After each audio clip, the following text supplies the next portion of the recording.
Alors salut à tous, on va parler un peu de la l'EQ Black, comme il y a pas mal de monde qui ont demandé à ce qu'on fasse la même chose pour la Black que pour la classique. Donc on va faire un petit détail de ce qu'il faut pour faire démarrer un moteur, etc. Faire le tour du logiciel. Donc, pas forcément rentrer fort dans les détails, mais le truc de base pour que vous puissiez utiliser le logiciel et puis faire démarrer votre moteur. Donc bien sûr, les EQMaster Black, hein, c'est dispo sur notre site soit plante.fr. Au cas où, si vous souhaitez acheter une EQMaster Black, on a ça en stock, il n'y a pas de problème. Le logiciel est téléchargeable directement sur le site eqmaster.com, donc ce logiciel. Et voilà, donc le calculateur, vous téléchargez le logiciel, faire le branchement, etc. Et ensuite après vous pouvez commencer à paramétrer. Donc déjà dans un premier temps, on voit par rapport au logiciel de la classique, c'est à peu près pareil. Ça se présente à peu près pareil. Il y a quelques pages en plus ici, etc. Mais bon, c'est toujours à peu près pareil. Les onglets ici, comme là pour tout ce qui est démarrage, ça c'est tout ce qui est roue phonique, l'allumage, enfin les avances, etc. Ça c'est gestion pour le carburant, table de ralenti, toi. Le boost, et après ça c'est des extras où on peut faire ce qu'on veut avec, les sorties, des tests, etc. Donc ça se présente à peu près comme ça. Ensuite ici il y a ce petit menu là qui est pas mal. Test output, c'est pour tester les sorties. Donc ça peut être bien par exemple pour vérifier si votre pompe à essence fonctionne ou des choses comme ça. Assigner l'output, ça permet de voir en tel, là il y a rien forcément, mais par exemple ça vous permet de voir auxiliaire 1 par exemple, j'ai mis ça. Les injecteurs, j'ai injecteur 1, 2, 3, 4 par exemple, etc. Donc ça c'est pour voir ce qui est en assigné en sortie, et là il y a la même chose en entrée. Après ça c'est custom pour les clés, les raccourcis de touches si vous voulez, etc. Ça faut aller voir. Après là, ce qui est intéressant là-dessus, c'est ici. Calibration tool, c'est pour le papillon motorisé. Si jamais vous avez un papillon motorisé, faut aller là-dessus pour que l'EQMaster va faire le calibrage du papillon motorisé. Sinon, ça va pas fonctionner. Après, ici, il y a l'autotune pour ceux qui veulent s'en servir. Donc, alors, le menu ici. Sensor Setup ici. Donc, c'est tout ce qui est sonde. Donc, ça, c'est les entrées analogiques. Donc ça permet de pouvoir mettre des résistances directement, de faire une résistance directement via le calculateur. Si vous avez une sonde de fil par exemple où il n'y a qu'un signal, il vous faudra mettre une résistance, par exemple entre le 5 volts et le signal. Donc là par exemple ici si on est en 1, on va le mettre en pull-up. Pull-up ça veut dire résistance entre le 5 volts et le signal. Pull down comme ici par exemple, c'est résistance entre la masse et le signal. Donc faut faire attention à ce qu'on fait, et voilà. Donc ça c'est pas mal, ça évite de mettre des résistances comme on faisait avant à l'ancienne on va dire. Ici ça c'est son dos IAT, ça c'est prévu en natif dedans. Momentary switch, ça c'est pour si vous voulez mettre des boutons poussoirs, c'est-à-dire pas on-off, mais un bouton qui revient à sa position de départ, quoi. Donc c'est ici que ça va se paramétrer. Mais bon, ça, tac. Ça c'est pareil, c'est si vous voulez mettre des interrupteurs avec à différentes résistances, ça permet de pouvoir faire avec une entrée, en gros comme là par exemple d'en faire trois. Si vous changez la valeur de la résistance, en fait le calculateur va savoir ça c'est tel signal, tel signal, tel signal. Donc ça permet d'augmenter, par exemple là ici on peut faire trois commandes pour une seule entrée.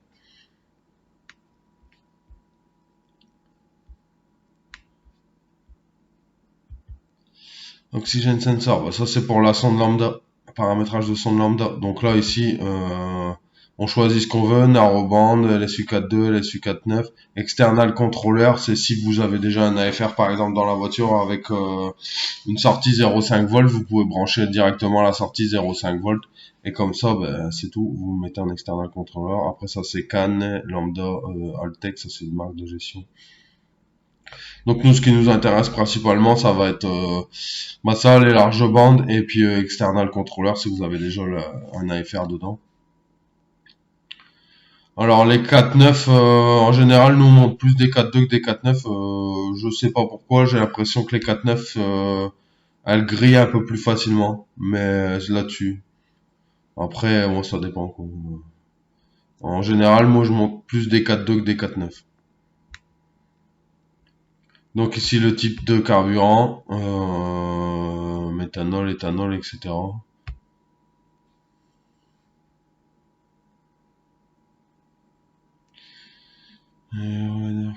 C'est ça, ouais. Lambda enable, ouais, ça c'est si vous voulez mettre une deuxième lambda, par exemple, si vous avez comme un moteur sur une Subaru par exemple, ou sur une Porsche, un truc comme ça, où vous avez deux sorties avec deux lignes, il faut mettre forcément deux lambda. Donc vous pouvez pas brancher deux lambda directement sur le calculateur, vous pouvez en brancher une, mais par exemple vous pouvez brancher une sur le calculateur et une via un AFR externe. Après, un AFR externe, c'est pas forcément en mettre un manomètre dans la voiture. Il y a des AFR aussi qui ont pas d'afficheur. C'est juste la sortie 0,5 volts. Comme ça, en fait, vous branchez, ça fait un petit boîtier avec une sortie 0,5 volts et vous branchez directement le 0,5 volts là-dessus. Donc comme ça permet d'avoir deux lambda. Et ici, bah, par exemple là, ici, AFR2. Et comme ça, vous avez vos deux lambda ici pour pouvoir régler et valider que bah, qu'il n'y ait pas d'écart entre la gauche et la droite, quoi, par exemple. TPS ici, ça c'est pour les réglages du papillon. Donc ici, bah, valeur mini, valeur maxi, il faut aller dans les logs et bah, avoir mesuré la tension papillon pédale au repos et pédale à fond, faut la noter là-dedans forcément et voilà pour paramétrer le TPS. Ouais, ça peut être défaut pas trop. Donc ça ouais, valeur en dessous et au-dessus, ça veut dire que si des fois bah, c'est pas forcément au même voltage quand on accélère à fond, si on dépasse un peu, bah là par exemple il va considérer que tout ce qui est au-dessus de 4,71, on dit que c'est à 100%, c'est-à-dire qu'aussi à 4,75 vous serez à 5%, etc. Donc là vous pouvez le paramétrer. Et c'est pareil, en dessous d'un certain voltage, par exemple ici, vous mettez 0. Après, si vous voulez ici, par exemple, vous pouvez mettre 5%, hein, ça c'est vous qui choisissez, mais en général, on le met comme ça. Ensuite, ici, IAT, CTL, c'est sonde de température d'air, sonde de température d'eau. Donc le mieux, si vous voulez pas vous embêter, c'est d'utiliser ça. C'est un réglage qui est prédéfini. Donc c'est une aide au calibrage en gros. Donc ça c'est toutes des références de sonde qui sont déjà calibrées dans le calculateur. Si vous voulez faire simple, vous commandez, vous allez sur un site de vente de pièces auto à quelconque de pièces de base. Vous commandez la référence de sonde Bosch machin truc là qui va bien de ce qui est là-dedans par exemple. Et comme ça vous serez tranquille. Vous mettez ça, tac et OK. Et ça paramètre directement l'IAT. Vous n'avez pas besoin de faire les réglages. Les réglages ça se fait ici. Ça va paramétrer ici cette carte-là directement. Après, vous pouvez utiliser votre sonde IAT si vous en avez déjà une qui est pas dedans. Et c'est ici que vous réglez, bah, par exemple, le voltage. Par exemple, si à 1 volt vous avez 65 degrés, bah, tac, ici vous mettez 65. etc.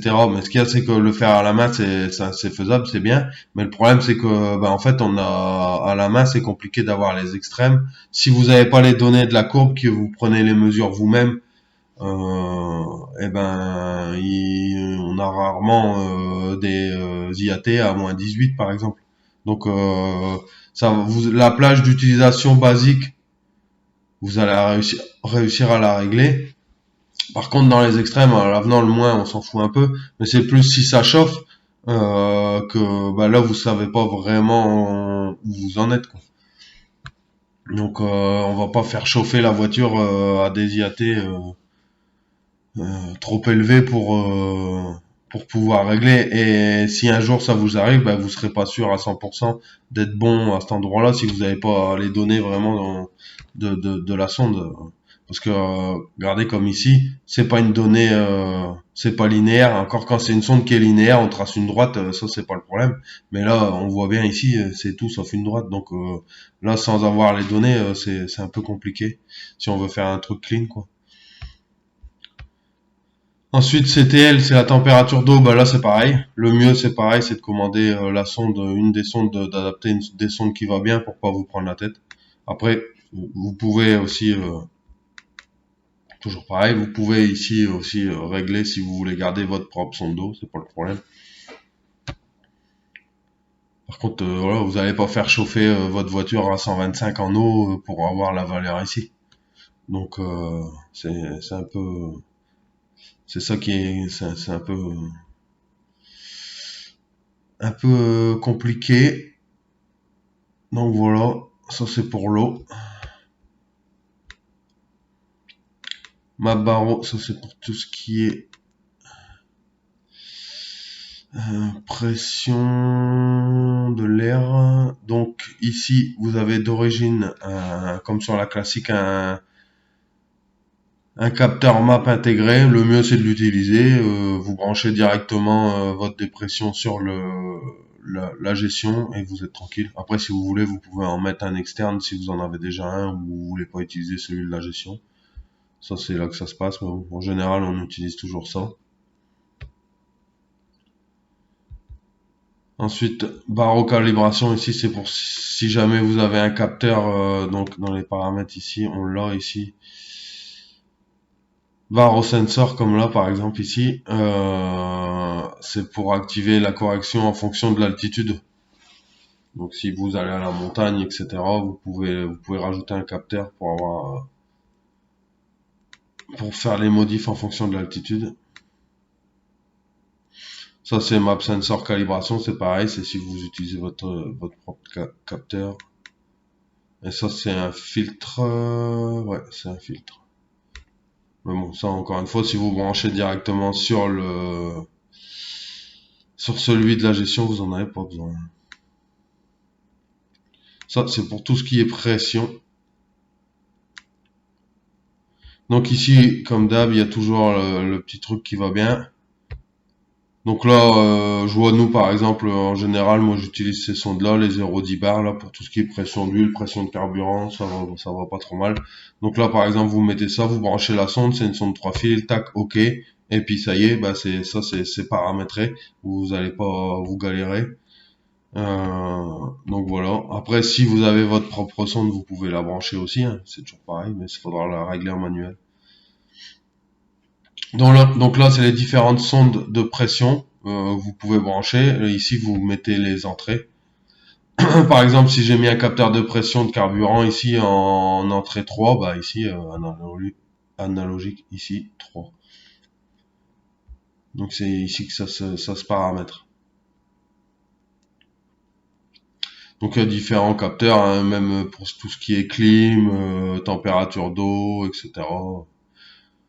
Pression d'essence, pression d'huile. Ça, c'est une map de calibration, justement, c'est pour l'histoire de la clim. Ça, c'est pareil. Alors là, vous avez cool, pression. Ça, c'est si pour température d'eau. Si vous mettez un capteur de température d'eau. Caisse pression, ça, c'est pour le vilebrequin.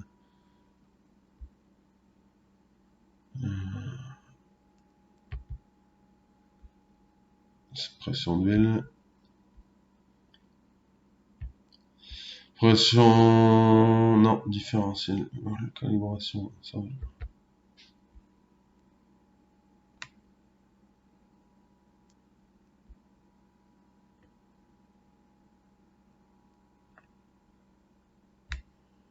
Ouais, bon, ça a un autre capteur, mais je sais pas, ouais, différentiel, non?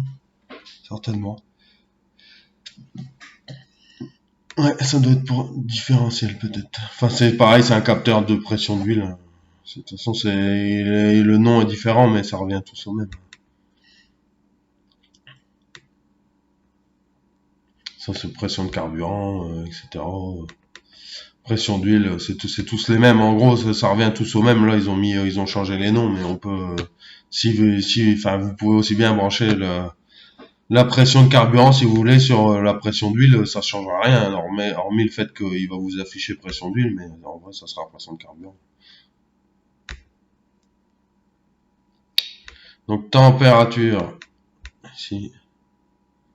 Donc là, toujours le LED ici, le mieux avec le choix des différentes sondes. Et ici, ouais, par contre, ici, il faut faire attention. Je sais plus si j'avais dit de l'autre côté. Donc, par exemple, si vous choisissez ici cette sonde-là, ici, il faut lui dire où on la met. Parce que comme il y a plusieurs, par exemple, ici, pour les températures, il y a plusieurs sondes de température possibles. Donc, il faut lui dire, par exemple, ici, si c'est une température de carburant, bah ici, on va lui mettre fuel temp. Donc, c'est la température de carburant, j'ai cette référence de sonde. Tac, ok. Et comme ça, il vient régler directement ici dans la map de température de carburant.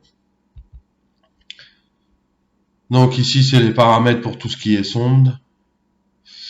Donc ici, on leur met par exemple ici l'entrée. Si vous avez mis en 4, vous avez mis la température d'huile, ben, vous la paramétrez ici. Ici, c'est pareil, c'est toutes les sondes, les tables des sondes pour le paramétrage. Si vous voulez mettre les votes ou quoi, c'est ici que ça se passe. Other sensor, donc ça c'est pour les autres capteurs. Ça c'est pour le, ouais, jauge à essence, capteur d'embrayage, frein, etc.